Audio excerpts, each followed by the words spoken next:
নমস্কার বন্ধুরা, কেমন আছেন সবাই? আশা করি সবাই খুব ভালো আছেন, সুস্থ আছেন, আনন্দে আছেন। আপনাদের সবাইকে আমার চ্যানেলে স্বাগত জানাই। আজ আমি আপনাদের পড়ে শোনাব অপর্ণা দেবীর লেখা গল্প বিমাতা।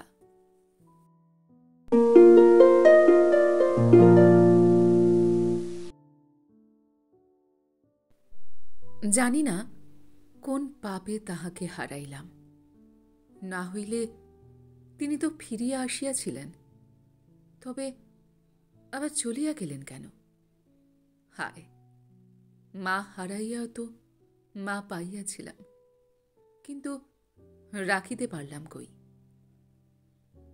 সে অনেক দিনের কথা। আজিও যখন তাহা মনে পড়ে, গা কেমন ছমছম করিয়া ওঠে। আমার যখন ৮ বছর বয়স, আমার ভাই শঙ্কর তখন ৬ বছরে। মা আমাদের দুটিকে রাখিয়া চলিয়া গেলেন। আমরা তখন ছেলে মানুষ, কিছুই বুঝিলাম না। সকলের কান্না দেখিয়া ডুকরাইয়া কাঁদিয়া উঠিলাম। শুধু বাড়ির বুড়ো ঝি আমাদের বুঝাইল যে আর মা আসিবেন না, আর আমরা দুষ্টুমি করিলে বকিবেন না, আমরা কাঁদিলে বুকে করিয়া আদর করিবেন না, আর আমরা মাকে দেখিতে পাইব না। বুকটার ভেতর কেমন করিয়া উঠিল। শঙ্করের গলা জড়াইয়া কাঁদিয়া আকুল হইলাম। ভাবিলাম, কোথায় গেলেন, কেমন করিয়া গেলেন? আর যে ফিরিবেন না তা বিশ্বাস হইল না। কিন্তু হায়, মা আর ফিরিলেন না। দিনে অনেক বদল হয়, সবারই যা হয় আমাদেরও তাহাই হইল। বাবার ভালোবাসায়, ঠাকুরমার আদরে ও পিসিমার যত্নে আমরা যেন সব ভুলিতে লাগিলাম। মার অভাব বড় মনে পড়িত না। কেবল শঙ্কর যখন এক একদিন সন্ধ্যায় আমাকে জড়াইয়া ধরিয়া বলিত, দিদি, মা কোথায়? তখন কোনো উত্তর দিতে পারিতাম না, কাঁদিয়া ফেলিতাম। তারপর ঠাকুরমা জোর করিয়া বাবার বিবাহ দিলেন। সেদিন আমার বেশ মনে আছে। সেই সন্ধ্যাবেলা ঢাকঢোল বাজিতেছে, সানাইয়ের সুর আকাশে ছড়াইয়া যাইতেছে। সন্ধ্যার আলো আর শাঁখের আওয়াজের সঙ্গে আমার নতুন মা আমাদের ঘরে আসিলেন। এমন শান্ত চেহারা দেখিলেই যেন তাহার কাছে থাকিতে ইচ্ছে করে। আগে কেন তাহাকে ভালো করিয়া বুঝিতে পারিলাম না? বুঝিলে বুঝিবা, এত বছর পরেও আমাকে এমন করিয়া প্রাণে প্রাণে এই স্মৃতি, এই কাহিনীকে বাঁধিয়া রাখিতে হইত না। কপালে যাহার যা না থাকে তা তাহাদের সইবে কেন? নতুন মার সঙ্গে আমাদের খুব ভাব হইয়াছিল। আমরা তাহার আঁচল ধরিয়া মুখের পানে চাহিয়া চাহিয়া বেড়াইতাম। তিনি আমাদের কত আদর করিতেন, কত গল্প বলিতেন, কত পুতুল দিতেন, কিন্তু আমাদের কপালে তাহা সহিল না। বুড়ো ঝি ও পড়শিরা ঠাকুমাকে বেশ করিয়া বুঝাইয়া দিল, মার কাছে আমাদের যেন যাইতে না দেয়া হয়। বাবা, সৎ মা কি কখনো আপন হয়? ও মিটমিটে ডান, ছেলে কাবার রাক্ষস। ওই প্যারি দিদির বোন বউ, তার সৎ মা বিষ দিয়ে মারলে সেও অমনি কত যত্ন আদর দেখাতো। পাড়ার রাঙা পিসি বলিল, ও দিদি, তুমি জানো না ওই আমাদের তরিকে ভাতের ভেতর কিসের শেকড় দিয়েছিল? এইরকম কত দৃষ্টান্তই তারা দেখাইয়া দিলেন। মা আমাদের আদর যত্ন করিলে হইবে কি, তার মন তো বিষে ভরা। শেষে কি জানি যদি বিষ দেয়। ঠাকুরমা এইসব শুনিয়া আমাদের মার কাছে যাওয়া একেবারে বন্ধ করিয়া দিলেন। প্রথম প্রথম আমাদের বড় মন কেমন করিত। মার কাছে যাইবার জন্য কান্নাকাটি করিতাম। তখন পিসিমা আমাদের বুঝাইলেন, পর কি কখনো আপন হয়? ও তো আমাদের মা নয়, এখন নতুন নতুন বলে তাই অমন আদর করছে। এরপর কোন দিন শেষে কি কাণ্ড করবে তখন। এমনি করিয়া কত রকম ভয় দেখাইলেন। যখন পিসিমা, ঠাকুরমা, বুড়োছি এসব ভয় দেখাইত, তখন প্রাণের ভিতর কেমন করিয়া উঠিত। সত্যি না মনে করিয়া থাকিতে পারিতাম না, কিন্তু তবু কেমন তাহার কাছে কাছে থাকিতে ইচ্ছে হইত। এমন করিয়া আস্তে আস্তে আমরা তার কাছ হইতে দূরে সরিয়া গেলাম।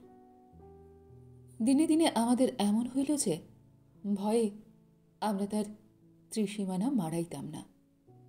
কি জানি, যদি মারে, যদি সত্যি ঠাকুমা যা বলে তা যদি সত্যি হয়, যদি বিষ খাওয়ায়।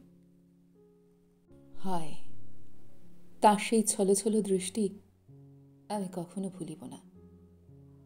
যেন চোরের মতো বেড়াইতেন, সর্বদাই যেন কি চুরি করিয়া মহা অপরাধী হইয়াছেন।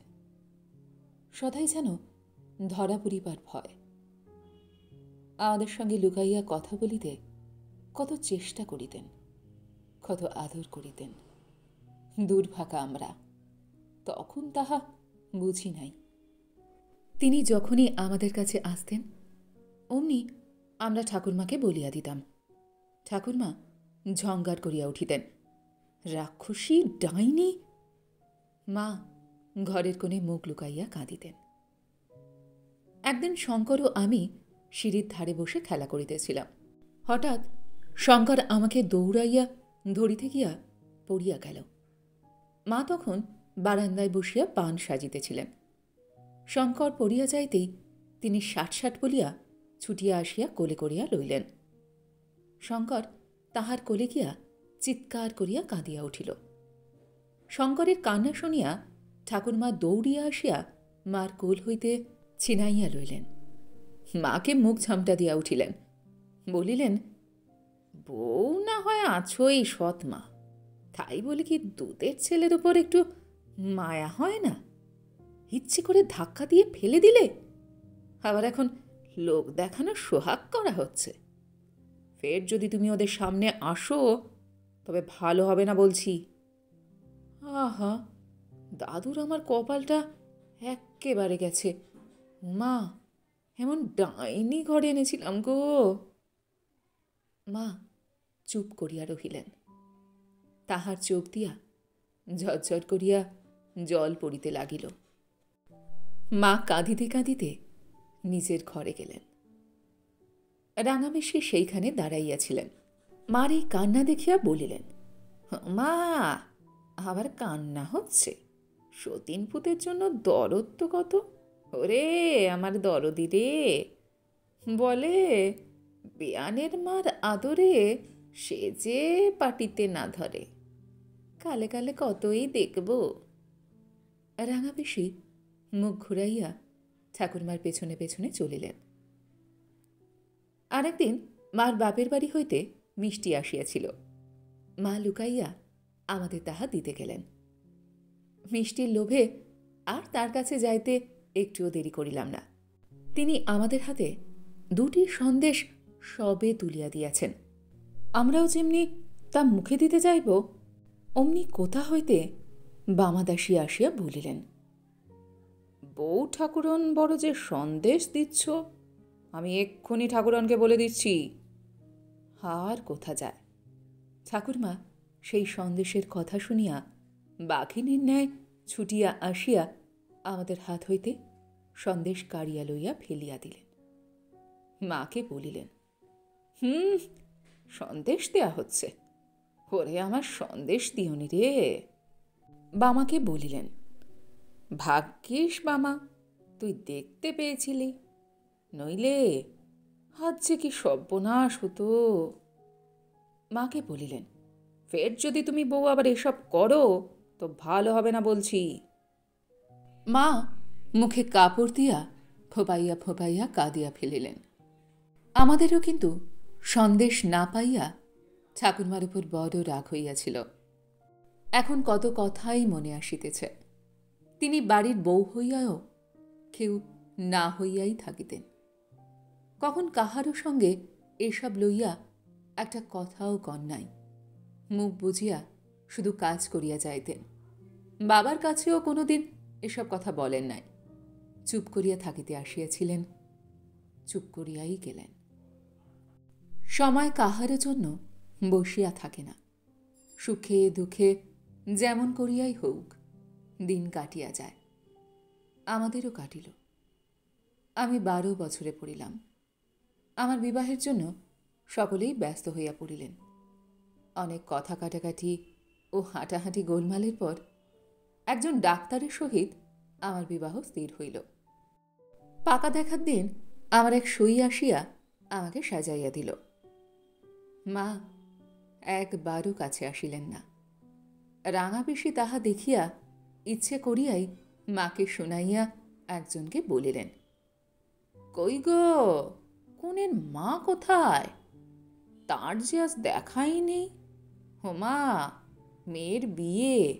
আরেকজন মুখভঙ্গি করিয়া বলিলেন, ও মা, জানো না সতীনজি চলে যাচ্ছে, সেই দুঃখে সে শুয়ে শুয়ে কাঁদছে।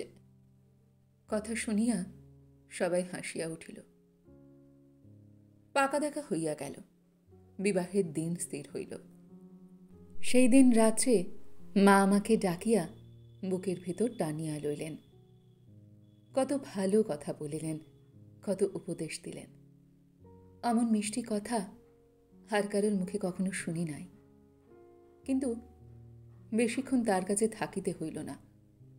কোথা হইতে ঠাকুরমা আসিয়া মাকে খামোকা বকিয়া উঠিলেন, আর 3টে দিন তো ও আমাদের কাছে আছে, এইটুকুর জন্য আর ওকে অমন করো কেন?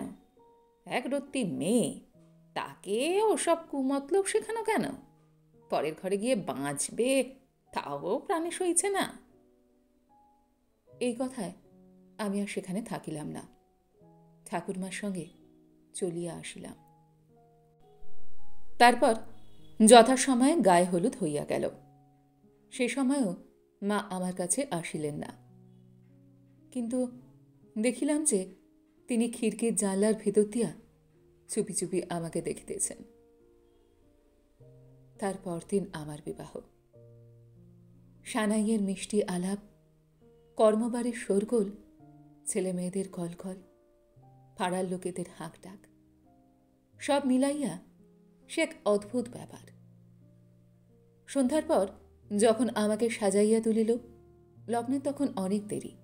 রাঙা পিসি, পাড়ার মেয়েরা আর সবাই গয়না দেখিবার জন্য আমাকে ঘেরিয়া বসিলেন। কে কোনটা দিয়াছে এসব জিজ্ঞাসা করিতে লাগিলেন। ঠাকুরমা সব দেখাইয়া বলিয়া দিতেছিলেন। হঠাৎ একজন বলিল, কোনের মাকে দিল গো? ঠাকুরমা মুখখানা বাঁকাইয়া বলিলেন, সে আবার কি দেবে? রাঙাপিসি বলিলেন, সত্যিই তো।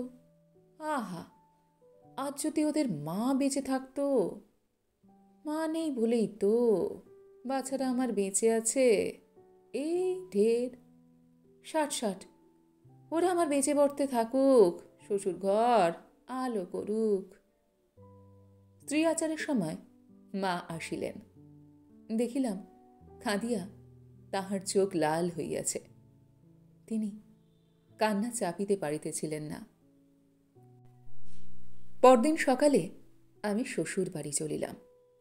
আমাকে দেখিবার জন্য যে যেখানে ছিল সকলেই আসিল। যাইবার সময় মা আসিয়া আমাকে বুকের মধ্যে টানিয়া লইয়া ফোপাইয়া কাঁদিয়া উঠিলেন। রাঙাপিসি বলিয়া উঠিলেন, শুভযাত্রার সময় আর চোখে জল ফেলে অমঙ্গল করো কেন? মা উঠিলেন। গাড়িতে উঠিবার সময় তিনি আমার হাতে একটি ছোট্ট টিনের বাক্স দিলেন।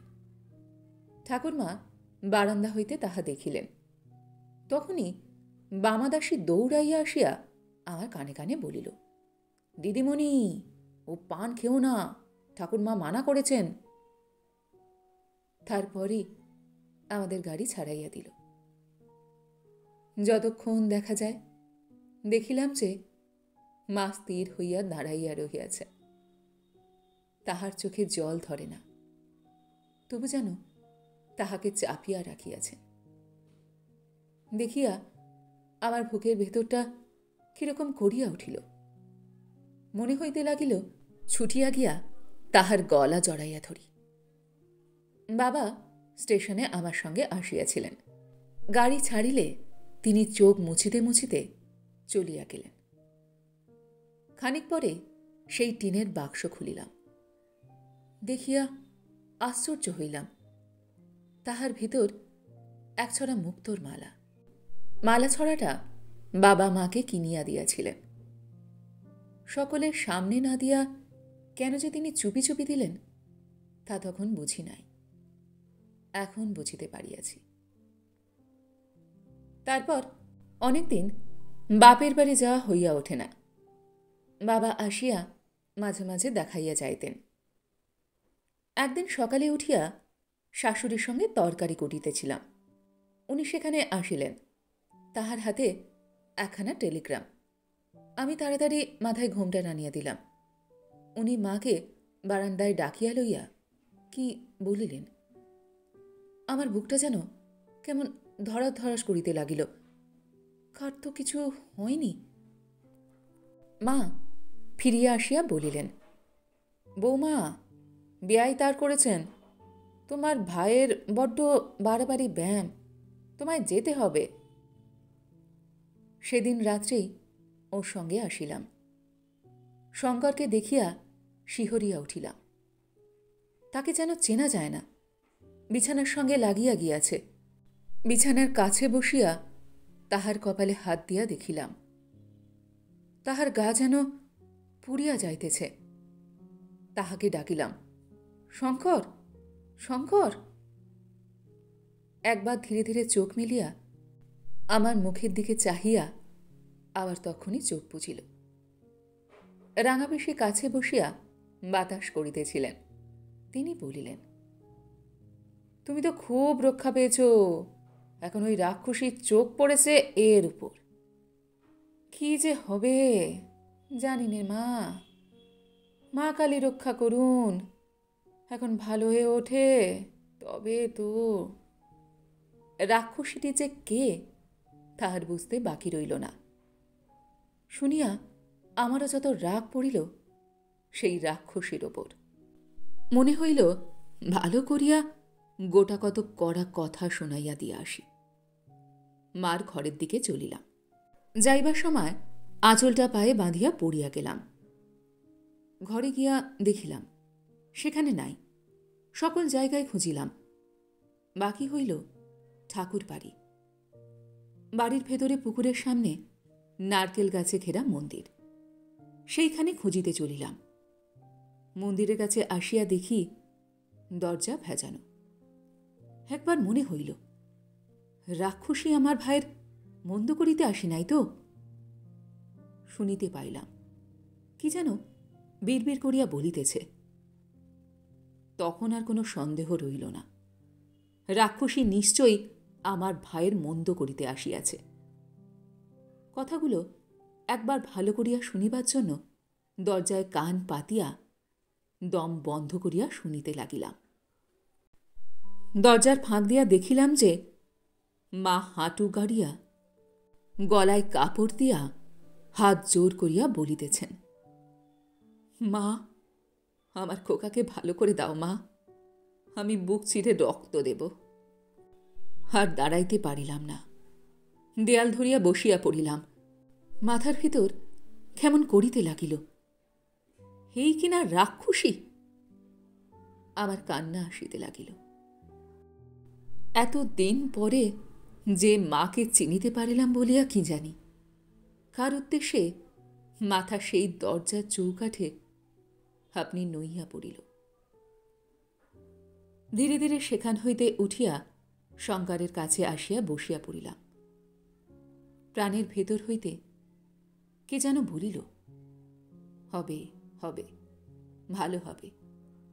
কানে কেবলই বাজিতে লাগিল, ভালো করে দাও মা, বুক চিরে রক্ত দেব। আশ্চর্য, তারপর হইতেই শঙ্কর ভালো হইয়া উঠিতে লাগিল। মা তাহাকে দেখিতে একবারও ঘরের মধ্যে আসিতেন না। বাহির হইতে দেখিয়া আবার আস্তে আস্তে চলিয়া যাইতেন। ক্রমে শঙ্কর সারিয়া উঠিল। ঠাকুরমা আজ এর পূজা, কাল তার পূজা দিতে লাগিলেন। আমি বুঝিলাম যে এই পূজা সত্যিই কার। ক্রমে 6 মাস পরে শঙ্কর একেবারে ভালো হইয়া উঠিল। ঠাকুরমা সেদিন তাহার আরোগ্য উপলক্ষে কাঙালি খাওয়াইতেছিলেন। আমরা তখন খুব ব্যস্ত ছিলাম। হঠাৎ আমার কানে সেই কথা বাজিয়া উঠিল, ভালো করে দাও মা, বুক চিরে রক্ত দেব। তাই তো, কি করিয়াছি, এতক্ষণ মনে হয় নাই কেন? ছুটিয়া মন্দিরে গেলাম, গিয়া দেখিলাম ছিন্ন লতিকার ন্যায় মা আমার সিংহবাহিনীর পদতলে চির নিদ্রায় নিদ্রিতা, পার্শ্বে ছোট্ট একটি বাটিতে ভরা রক্ত।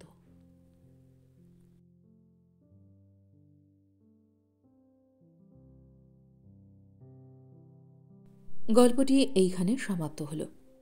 আপনারা এতক্ষণ শুনছিলেন অপর্ণা দেবীর লেখা গল্প বিমাতা।